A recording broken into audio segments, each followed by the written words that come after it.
Je m'appelle Isabelle Roland, je suis maman de 3 enfants. Et parmi ces 3 enfants, il y a un jeune garçon qui aujourd'hui a 11 ans, qui s'appelle Alexandre et qui est autiste. Les personnes avec troubles du spectre de l'autisme ont des déficits pour communiquer avec les autres, pour comprendre ce que les autres leur disent.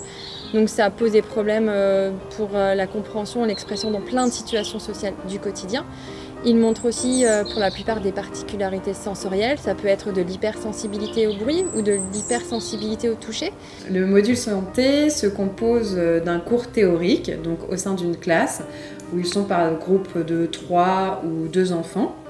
On va faire une leçon théorique sur les connaissances des parties du corps. Et enfin, on fait un exercice pratique, donc ça va être se laver le visage, se brosser les dents, se brosser les cheveux, ou encore faire semblant d'aller chez le médecin, faire semblant de faire l'auscultation, faire semblant d'aller à la radio. Je suis présidente d'une association qui a 80 familles adhérentes.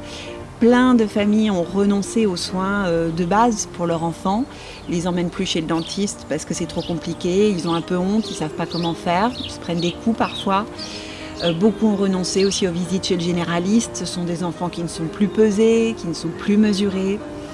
C'est compliqué et ça nuit évidemment à leur santé. Donc ça, c'est toutes les étapes qu'il faut leur apprendre avec de l'aide, de la guidance, etc.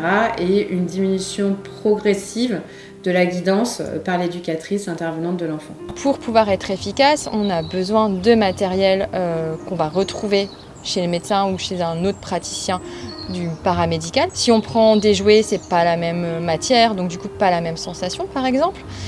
Plus ça va ressembler au matériel typique, plus ça sera facile pour eux de faire le lien entre la situation d'apprentissage, on va dire, à l'association et la situation de la vie réelle qui est chez le médecin. On a vraiment besoin d'appui sur ces situations qui sont vraiment vitales. On a besoin d'appui de professionnels qui vont être capables de nous enseigner, d'abord elles, de mettre en place les bonnes techniques qui vont permettre à nos enfants qui deviennent adolescents d'accepter la palpation, d'accepter qu'on les touche et de coopérer un minimum. On a besoin que ces professionnels commencent pour ensuite nous pouvoir prendre le relais et assurer vraiment la santé de nos enfants.